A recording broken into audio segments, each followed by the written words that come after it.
ibikoresho by'ubwubatsi by'umwimerere byuje uburanga binujuje ubuziranenge. Mudatenguha umwe rukumbi ni Q Center Limited ikuzanira ibyo hirya no hino ku isi nko mu Buhinde na Turkiya.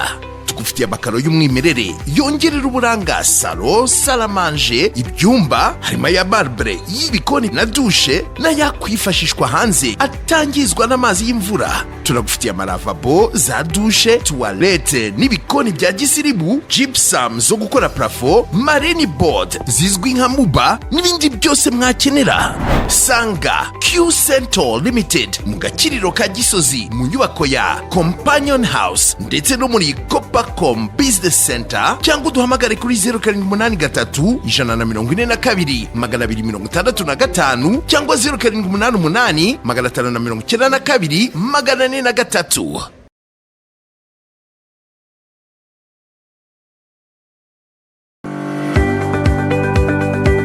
Ufite ibirori, inama, ubukwe, bidi cyangwa ibindi, igisubizo ni Nova Event Management. Uko tugufasha kuva ku munota wa mbere kugeza ku munota wa nyuma. Timu yacu yuje ubunyamwuga ibihari ku bwawe. Tugutegurira protokole mu muhango wari wose, gahunda zose ukeneyemo umwunganizi mwiza kandi w'umunyamwuga turahari, kuko ababyitabiriye bazagenda bakwirahira. Dukodesha imodoka ku bafite ubukwe, imodoka zitwara abanyacyubahiro cyangwa n'abifuza gutembera, gufata amafoto na video ndetse na live streaming. Dutegura amafunguro, ibyo kunywa ndetse na coffee. Inama kandi ku bijyanye na serivisi z'amahoteli ndetse n'ubukerarugendo. Ukeneye izi serivisi wahamagara telefone 0788 39 80 81 0788 39 80 82. Hitamo Nova Event Management uryoherwa na serivisi nziza, kuko turenze gutegura ibirori. Dukorana uburambe utazibagirana kandi dutanga agaciro gatuma uryoherwa n'amahitamo yawe. Twongeye kubasuhuza inshuti zacu za Bwiza TV ndetse na bwiza.com, aho muri hose hirya no hino ku isi, haba akarere k'ibiyaga bigari k'uburasirazuba bwa Kongo ndetse n'uburasirazuba bwa Afurika, uburengerazuba. Tujya tubona abantu badusuhuza bari muri za Cote d'Ivoire, Senegal, biriya bihugu biri cyane cyane muri CEDEAO, tukajya muri SADC mu bice bya Afurika y'Amajyepfo, Afurika y'Amajyaruguru. Hari ababayo, hari abanyarwanda tuzi ahanini biga mu bihugu bya Maghreb, hari ubwo bihugu bya Maghreb, Libya, Tunisia ndetse na Maroc. Hirya no hino ku isi rero turabasuhuje, Burayi, muri Aziya, mu majyaruguru ya Amerika y'Epfo, mbese n'ahantu umunyarwanda atakiba. Hirya no hino ku isi njye nkuze gushyiraho ni kereka hari ku mubumbe wa Mars. Mwese rero turabasuhuje. Ni ikiganiro isi n'abantu nko mumaze kumenyerwa. Ni Rudahunga Desire muri kumwe muri studio, ndetse kuri mikoro ni njye, ku buhanga bw'ibyuma turi kumwe na Iva, uraba udufasha kwenye mitambo, urimo kugenda ahuza amajwi ndetse n'amashusho. Ku ngingo y'umunsi rero turi bugarukeho uno munsi, ni ukuvuga ngo hagati ya AFC M23 na Kinshasa, na guverinoma ya Kinshasa, eske cyangwa se ninde urimo urashyira imbaraga muri balkanization? Ni AFC M23 cyangwa ni Kisekedi? Ko byagiye bisakuza ngo ngo AFC M23 ngo irashaka balkanization. Ubwo balkanization turazi kubisobanura, ni ukuvuga ngo ni iturika ry'igihugu rigaturikamo ibice byinshi. Burara abantu usanga wenda babivanga. Ntabwo balkanization ari ukuvuga ngo wenda ngo iyi Sud Kivu cyangwa Nord Kivu ngo birango bigiye kuvamo igihugu kimwe. Hoya, ahubwo balkanization ni nka kuriya kubaza amateka ya Yugoslavia. Yugoslavia cyari igihugu kinini kiri mu Burayi bw'Arasirazuba, ariko kiza gucikamo ibihugu byinshi. Ese ninde urimo urashyiramo uwo muhati? Ni AFC M23 cyangwa se ni Kongo? Turaza kureba ko mbere AFC M23 asa nkaho yicecekeye, ariko ubu ngubu tukatubona hari ibimenyetso irimo iragenda igaragaza nkaho rwose ari guverinoma, ku buryo ibinyamakuru mpuzamahanga cyangwa n'abandi bantu banasite mpuzamahanga barimo kuvuga bati ni guverinoma paralele ni ukuvuga ngo paralele ni ukuvuga ubutegetsi bwa F23 ndetse n'ubutegetsi bwa guverinoma ya Congo. Turaza kureba rero umuntu urimo urabishyiramo imbaraga tugendeye ku bintu bifatika. Murabizi hano kuri Bwiza ntabwo tujya tubaha ibintu by'ibihuha cyangwa by'ibinyoma, ibintu bidafite ibintu bitashingiyeho, tubaha ibintu bifite ibintu bishingiyeho, tukabaha n'ama reference mushobora kugenda namwe mukirebera. Mbere yo kwinjira muri iyo nkuru nk'ibisanzwe, turagaruka ku makuru arimo aravugwa hirya no hino, haba mu karere k'ibiyaga bigari, mu Rwanda ndetse no mu bihugu bya kure. Mu Rwanda nuko umusirikare w'u Rwanda wari ufungiye Burundi yatashye. Tukoze kuvuga ngo ibihugu biraganira, hano twagiye tubivuga ngo Burundi n'u Rwanda biraganira, abantu bamwe tukajya tubisoma ku makomanteri bakadutera amabuye, ugasanga ku mbuga nkoranyambaga umuriro urimo uraka hagati y'Abanyarwanda n'Abarundi. Tukunze kubibona kuri Facebook cyane cyane, ariko reka mbabwize ukuri, ibihugu biraganira nshuti zacu. Ushobora gusanga urimo uratuka umuperezida wa hariya cyangwa wa hakuno, umwita amazina adasobanutse, ejo bundi ukazasanga rwose barimo barahoberana, ukazasanga ahubwo ni wowe ufite ikibazo.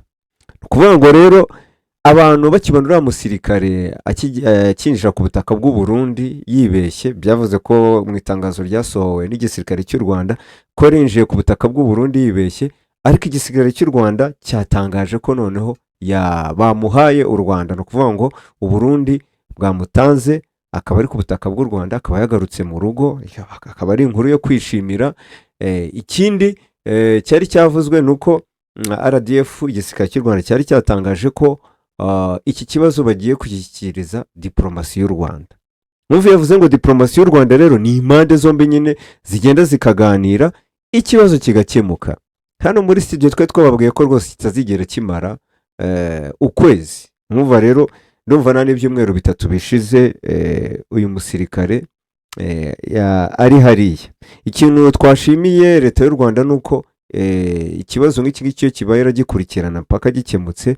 None ikintu twashimira guverinoma y'u Burundi nuko itigeze bigira ibintu big deal ngo bisakuze ndetse ngo mugaragaze ku mateleviziyo nk'uko tukunze kubibona, ahubwo ikibazo ikaba yakirangije. Rero nkatwe abantu twifuza amahoro mu karere, dukangurira amahoro, tuba twifuza ko ibihugu rwose byakongera bikabana, urukundo rukongera rukagwira, abantu hakaba imigenderanire hagati y'ibihugu byombi. Indi nkuru mu Rwanda irimo iravugwa nuko RIB n'urwego rushinzwe ubugenzacyaha rw'u Rwanda ariko rukorera imbere mu gihugu, rwatangaje ko rwataye muri yombi abayobozi banyuranye muri Nyabihu. Harimo gitifu w'akarere ka Nyabihu, harimo umuyobozi wa Ibuka, harimo n'abandi, harimo barwiyemezamirimo. Abo bose rero barimo barashinjwa ibijyanye na ruswa mu bijyanye n'amasoko. Murabizi ko amasoko aba ari danje, ahangaha bagomba gutungwamo igitoroshi. Icyo twabivugaho rero, mbere y'ubutabera baba bakirabere, ubwo ngubwo basigaye ko ibyaba bizabahama. Ibihama rero ubwo hazakurikizwa amategeko.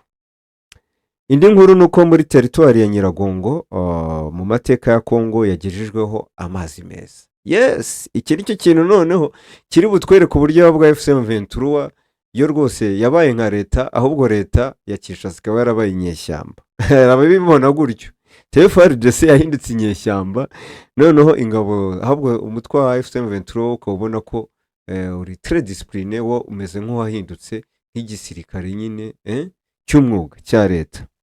Tubahaye ikaze muri Prime Health Infinity. Ubu rwose biroroshye, nta mpamvu yo kwivuza ari uko warembye. Tugane tukugira inama zizewe kandi tuguhe produits z'umwimerere nziza ku buzima bwawe, zigizwe n'ibinini 80%, izindi zikozwe muri siro ndetse na powder zikomoka ku mugabane wa Aziya, mu bihugu nk'Ubushinwa, Ubuhinde ndetse na Malaysia. Produits zacu zikoreshwa mu kwivura ndetse no kwirinda indwara zose, zirimo iz'imyororokere ku bagabo n'abagore, kubura ubushake, gucika intege mu gikorwa no kutabyara, prostate, umwijima, umuvuduko w'amaraso, diabete, stroke, impyiko, umugongo, amibe, igifu, hemorrhoide n'izindi ndwara zose zananiranye. Abari muri Leta Zunze Ubumwe za Amerika naho twahagejeje stoke abari muri Canada, Australia, Europe ndetse na Aziya namwe dukoresha iposita ndetse na DHL mu gihe cy'iminsi 7 gusa imiti yamaze kubageraho. Ku bari mu Rwanda ku Gisenyi ni ku muhanda w'Amadepo ibumoso umanukiye kwa Karaveri. I Kigali ni umuhanda uri inyuma y'isoko ujya Kigali Parents hakurya ya restaurant yitwa Vision.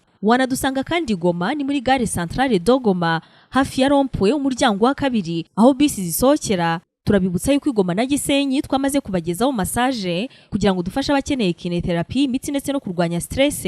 Ku bindi bisobanuro waduhamagara kuri 0782 99 057 tubahaye ikazi muri Prime Health Infinity. Indi nkuru irimo gushyuha cyane ni umuryango wa Kisekedi ngo uri gutanga icyo bita bitugukwaha, ubwo ni ruswa ku muntu, ku muryango, kuri famille y'umuntu uherutse kuraswa mu kabyiniriro. Ako kabyiniro kakaba karimo umuhungu wa Kisekedi bita Antoine Kisekedi, ubu bamuhaye kandi kabyiniro, akazina k'akabyiniriro Prince of Congo, gakomoka kuri Prince New York. Niba abantu barebye iyo filimi kera ya Eddie Murphy, nawe rero ni Prince of Congo, no kwirirwa ryoshya mu mabuwate hirya no hino ku isi. Biravuga ko aherutse kwinjira muri buwate Kinshasa, akaba kutumvikana n'umwe mu bari barimo aho ngaho muri buwate, bivuga ko ari umuseriveri, hanyuma hakaza kuraswa, akaba ngo nyuma yarageze kwa muganga agapfa. Rero nyuma barashaka guha famiye 20,000 kugira ngo 20,000 by'amadolari kugira ngo babizimbangatanye. Abanyamakuru bakaba bahise bagira iki babivugaho.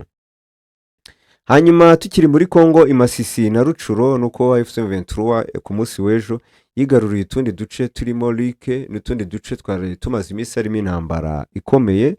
Ngira ngo twabigarutse mu kiganiro cya mu gitondo, aho twarebye kubera iki biriya bice bikirimo ikigugu gituma intambara itabasha kurangira. F23 rero nukuvuga ngo irashimangira ubuyobozi bubangikanye mu burasirazuba bwa Kongo, bitewe nuko yamaze gushyiraho ba guverineri, urwego nyobozi, nukuvuga ngo ruri politike, icyo twakwita abayobora muri Kongo n'uvuga bita ba burgomestre, izina kera ryakoreshwaga mu Rwanda ariko ni equivalent ya meya w'akarere. Abayobozi b'uturere n'abayoborwa basanzwe bahari. Ibingi turaza kubyinjiramo mu kanya turebe SK ahantu F23 yafashe hashobora kuvamo igihugu cyangwa n'ibindi bice bishobora kuba balkanisation. Ibyo turaza kubyinjiramo rwose mu kanya mu kiganiro isi n'abantu ku ngingo nyamukuru twabahaye. Hanyuma mu mahanga ya kure kuri uyu wa gatanu tariki ya 10 kuvuga ngo musibeje ninde uzatwara igihembo mpuzamahanga cy'amahoro bita Prix Nobel. Icyo gihembo cya mbere ku isi wigitwaye uhita ujya mu mateka.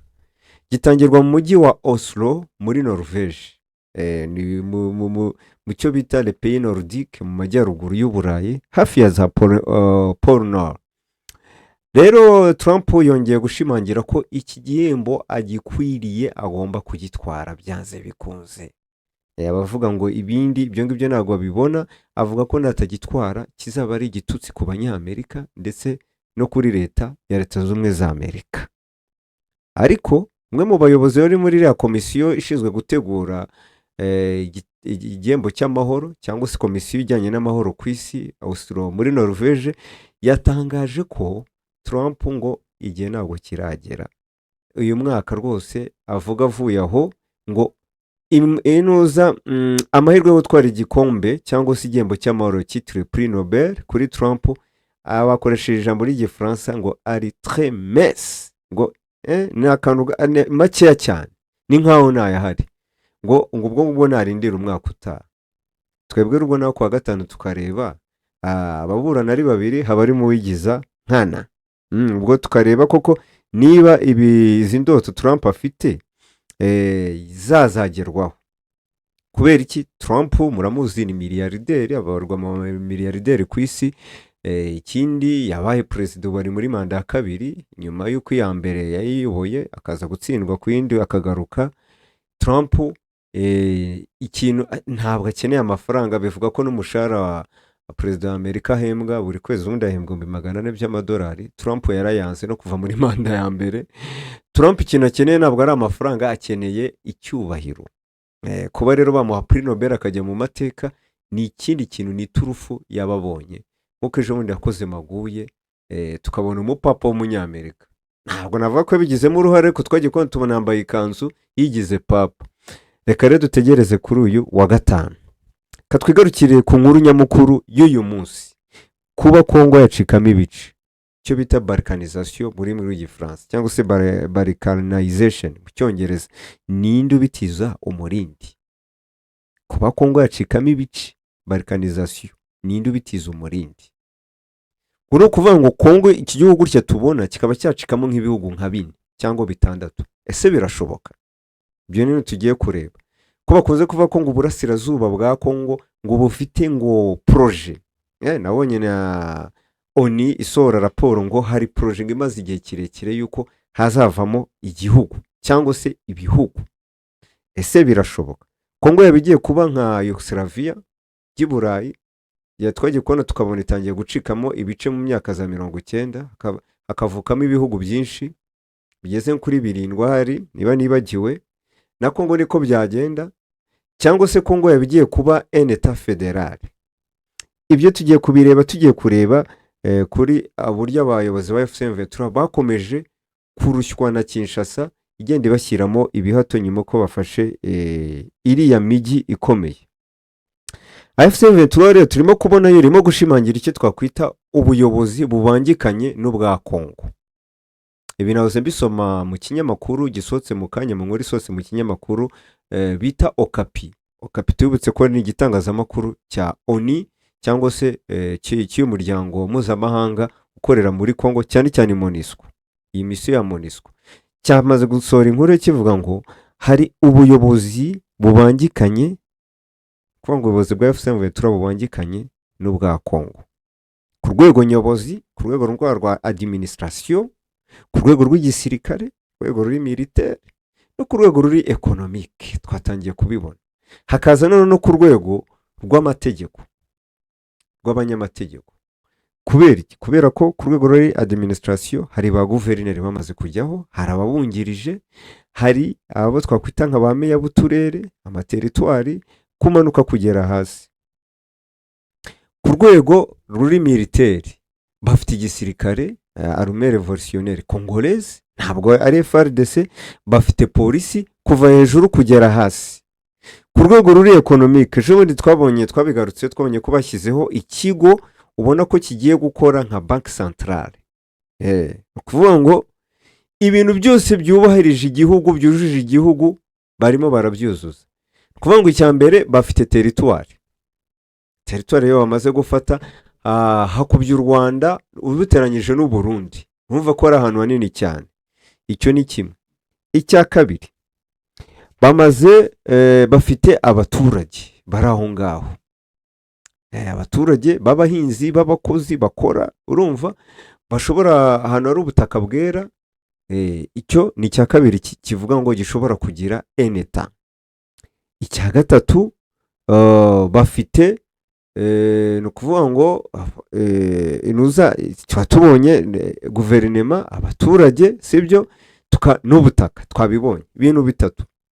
Hako ubushize dukunze kugaruka ko kugira ngo ibintu bibe byitwe leta nuko baburamo ikindi kintu cya kane cy'uko iyo leta igomba kwemerwa mu rwego mpuzamahanga. Ese ko tubona FC23 itangiye kubaka inzego zose, wabona neza ati ni leta, kuko burajya mu mujyi wagomba ugatungurwa, wareba isuku ihari ukumira, ukavuga eske iyi ugeranyije leta yari hari n'ingiyi ihari n'abangaba hari, itandukaniro ririmo n'iriye. Aha ni handi ujya kureba ugasanga abaturage bamaze kumva neza, bamaze kubona kunywa neza politike nziza ihari cyangwa se leadership ihari, batangira kuvuga bati wow, ati rero ubu ngubu ikintu gihari nta kindi nuko dukora iki, referendum. Tukavuga tuti twebwe reka twihitiremo kuba twakwigenga, cyangwa se duhitemo kugira administration iri special. Uze kubaho urugero nka Hong Kong cyangwa se Macau cyangwa se Taiwan, cyangwa se tugire icyo bita federalism. Ni ukuvuga ngo leta ya Kongo igira amayeta agendeye kuri federal, cyangwa se tugire icyo twakwita ibintu byose byanze, tugire igihugu nubwo baba babyanze ibindi bihugu ko hajemo cya kintu cya kane nabwiraga ko ugomba kwemerwa n'umuryango mpuzamahanga, tubeho nka Somaliland. Ese ahangaha birashoboka? Iri hangana riri hagati ya FM23 na Kinshasa riracura iki? Ni ukuvuga ngo Goma na Bukavu ino mijyi ikimara gufatwa nuko Kongo Kinshasa isihagarika amabanki. Icyo ni icyambere. Kuvuga ngo amabanki yakoreraga mu mujyi wa Goma na Bukavu yahise ishyiraho ingufu iravuga iti mwebwe mwa amabanki mwe usiko za Equity zahabaga ntabwo mwemerewe kongera kugaruka hano. Icya kabiri, kuvuga ngo banki centrale sivuga ngo n'amafaranga tuzongera kubaha y'amakongomani. Ikindi, Kongo yahise itangaza yuko inzego z'ubutabera ziri mu matware ya Kongo itazemera. Icyo si icya kabiri. Cya gatatu, bari barashyize yuko ibicuruzwa bivuye mu bice M23 igenzura byinjiye aho muri leta iri bigomba gusora. Kwanza ubwo se tugeze aho ngaho, ninde ushaka balkanization? Ni FM23 cyangwa se ni Kongo? Ni Kinshasa? Niba uvuga uti abaturage bari hano ibicuruzwa bacuruzaga kugira ngo bive hano biza hano bigomba gusora, kandi uvuga ko igihugu ari kimwe, gute se ubasoresheje gute? Ikindi, Kongo iricara iravuga iti abaturage bari mu matware ya FM23 mu bice FM23 yafashe ntabwo tuzongera kwemera ibyangombwa byabo by'inzira, ku buryo n'indege zibatwaye aba ari ikibazo. Dufata urugero, umuturage uvuye hano Goma w'umukongomani wari wifitiye laissez-passer ashobora gukoresha kugera Kenya, yagera Kenya kwinjira ubwo laissez-passer bayifite cyangwa se pasiporo, yagera muri Kenya kubera ko hariho kashe yaterewe hano ya Goma igaragaza ko ari mu gice cya FM23, indege niyemere kumutwara Kinshasa. Yagera Kinshasa ugasanga ni ibibazo birebire.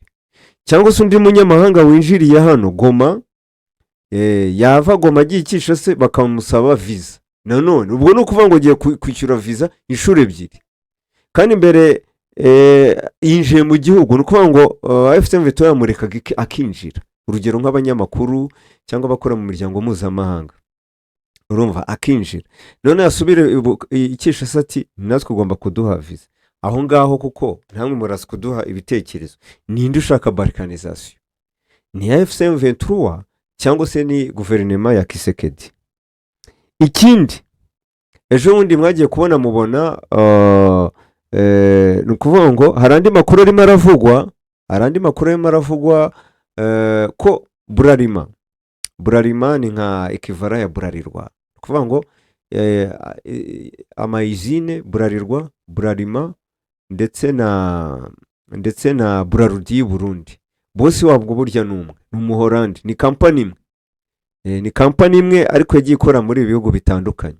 Burarirwa re murabizi, nako Buralima yo muri Kongo murabizi ko habaye intambara i Bukavu bagasahura, ariko biravuga ko ngo baba barohereje abatekinisien. Iyi ni inkuru nakuye kuri umwe mu analyst yo mu Kongomani nabo ufite amakuru yakurikirana hafi, ko baba baraje bagasanga habayeho wenda ibibazo biri tekinike bitoya ku buryo bitatuma badakora, kuko uruva bari mu gihombo gikomeye, ku buryo bashobora kuba batangiza Buralima. Ariko ikibazo, banki barabitsa he? Kandi bagomba gucuruza mu mafaranga ya Kongo, barabitsa mu mabanki se Kinshasa itemera? Aho ngaho ni ikibazo. Ese Buralima nk'uko uwo mwanaliste yavugaga ntabwo yabigiye kujya muri sous-titre cyangwa se kuba contrôlé par Burarirwa, irindi shami naryo bafite hano mu Rwanda, cyangwa se ikigo cyabo baronde bafite mu Rwanda, noneho Buralima ikaba yakora ikajya ijya kubitsa mu mabanki yo mu Rwanda.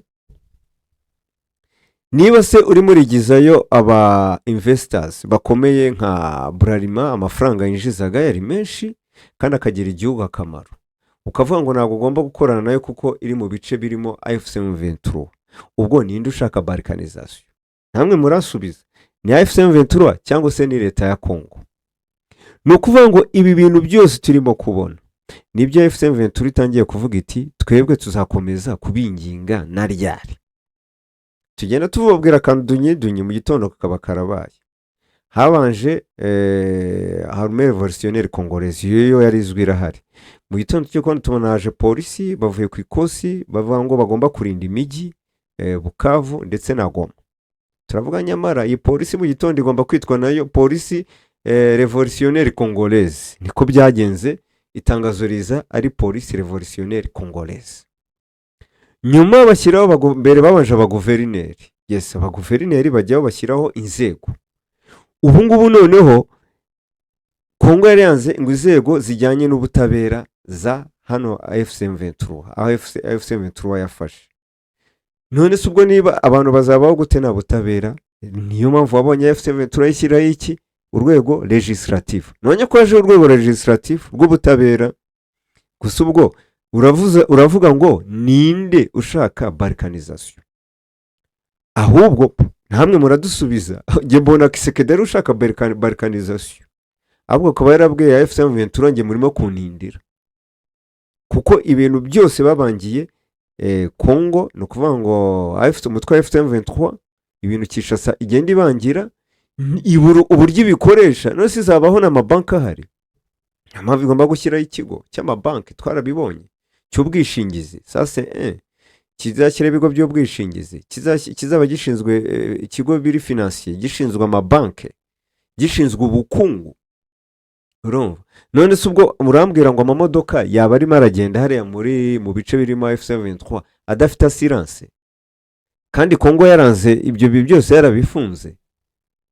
Ndacyagaruka kuri cya kibazo, ninde ushaka balkanisation? Ni Kinshasa cyangwa se ni AFC/M23?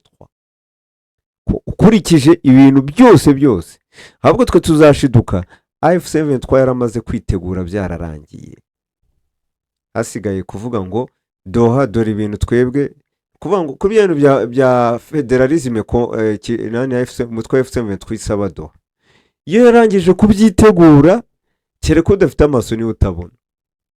Yarangije kubyitegura leta federale, leta ifite guverinoma, leta ifite igipolisi, leta ifite igisirikare kigomba kuzana umutekano hano, bakongeramo ako kantu wenda Doha ati nubwo twazaba tugumye kuri Kongo nk'uko ubibona bakoresha ibirango, baracyakoresha ibirango bya Kongo, nabangiye kubabeshyera, baracyakoresha ifaranga rya Kongo, ntago bararishyiraho.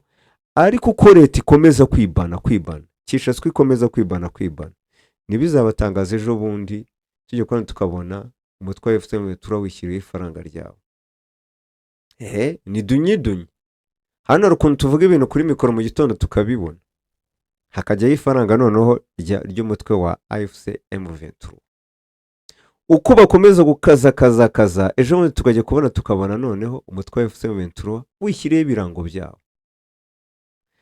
Uko banga federalisme niko tuzajya kubona tubone AFC/M23 iravuze iti okay, twebwe reka tumere nka Somaliland. Mwebwe abanyamahanga ibihugu nimushake mukomeze mwange kutwemera, tuzabaho nka Somaliland, tuzabaho nka Taiwan. Taiwan se bitwaye iki nibayeho? Si igihugu. Nukuvuga ngo kizakorana n'ubishaka. Muri Afrika igihugu cyemera Taiwan ko ari igihugu ni kimwe cyonyine, Eswatini. Mwahoze ari Swaziland. Muze kujya kuri Google murabibona. Undi wari wese wemeye Taiwan ahitagerana ibibazo n'Ubushinwa. Sibyo? Ejo ndi mwarabibonye Somaliland, ubwo Ethiopia yemeraga nk'igihugu bahise bagirana ibibazo na nuza na Somalia. Biba ngombwa ko diplomasi yongera kwicara. Hako Somaliland ni igihugu gifite abaturage, gifite ifaranga ryabo, gifite idarapo ryabo, gifite ubuyobozi bwabo, ho hafite n'umutekano kurusha muri Somalia. Ngewe rero bakunze kuvuga ngo ndaragura, ariko si kuragura no kureba kure. Nibibatangaze tugiye kuzabona tukabona aka gace Sud Kivu na Nord Kivu byabaye nka Somaliland. Amahanga yabyemera atabyemera, kikazaba igihugu gifite umutekano, kuko abaturage barishimye. Nahoze mbona Karengo muri nuza iki gice cya Nyiragongo, n'ubwa mbere haje ngo amazi kuva Kongo yabaho na Zaire kuva yabaho, haje amazi meza ya rubine muri territoire ya Nyiragongo. Nese ubwo urambwira umuturage azajya kuvuma umuntu urimo uramuzanira amazi, umuha amashanyarazi, muzana internet, umuha iterambere, umuha umujyi ufite isuku kuriya, umworohereza mu bintu byose, azishimira ko hagaruka ka kajagari ka Wazalendo n'iki na FARDC. ibyo biragoye, ariko ibyo si ngewe ubigena, ni igihe kizabigena, ni igihe kizabigena, bizava muri Doha niba bizanga, ariko ni igihe kizabigena niba ibyo tuvuga koko bizashoboka. Ngere mbisubiremo mu mboni zanjye, hano hazavamo ibintu bitatu. Icya mbere, kuba basohokamo igihugu, kuriya twabonye Sudani y'Epfo ivamo igihugu, cyangwa se kuba Kongo yaba balkanizasiyo igacikamo ibihugu byinshi nka Yugoslavia, bitewe na Kinshasa ingamba igenda ifata FC23 yafashe, hanyuma FC23 igashaka ibisubizo iha abaturage, kandi abaturage bagatangira kubyibonamo, harimo ibisubizo by'umutekano, ibisubizo bya politike, ibisubizo by'ubukungu, urumva, cyangwa se cya gatatu federalisme, kuba ibi bice FC23 yafashe byaba nka Leta z'Ubumwe za Amerika, Kongo ikamera nka Leta z'Ubumwe za Amerika, ikagira leta nyinshi, aho buri leta iba ifite autonomy 50%, cyangwa se icyo twakwita administration spéciale nka kuriya Hong Kong imeze, akaba ari igice cy'Ubushinwa ariko kigenga gifite 50%, aho bagira polisi yabo, bakagira parliament yabo, bakagira ifaranga ryabo, nibakoresha yuan, nanga iyo solution ikaba yakoreshwa. Ibyo rero ibyo byose niyo mpamvu turimo ndavuga tuti ni igihe kizaduha igisubizo, ariko ngaruka kuri cya kibazo muza kunsubiza, cyangwa se muza kudusubiza hano kuri Bwiza TV, ngaruka kuri cya kibazo hagati ya Kinshasa na mutwa FC23. Ninde murashyira imbaraga muri balkanization? Ninde uri murashyira imbaraga mu gutuma Kongo yacikamo ibice bitandukanye? Ibisubizo ni ibyanyu, mwemere gutanga ibitekerezo, niyo mpamvu twarabashyizeho platform, mukabaza, mugakira ibitekerezo, mukalayikinga, ndetse mukamwasharinga namwe iki kiganiro. Ndabashimiye cyane rero nshuti zacu Bwiza TV, bakuri Bwiza TV ndetse na bwiza.com. Yari Rudahunga Desire mu kiganiro Isi n'Abantu, gihita kuva kuwa mbere kugeza kuwa gatanu muri ano masaha. Njyewe nakagaruka nahejo mu gitondo mu kiganiro Isanzure cy'ejo mu gitondo. Ciao ciao.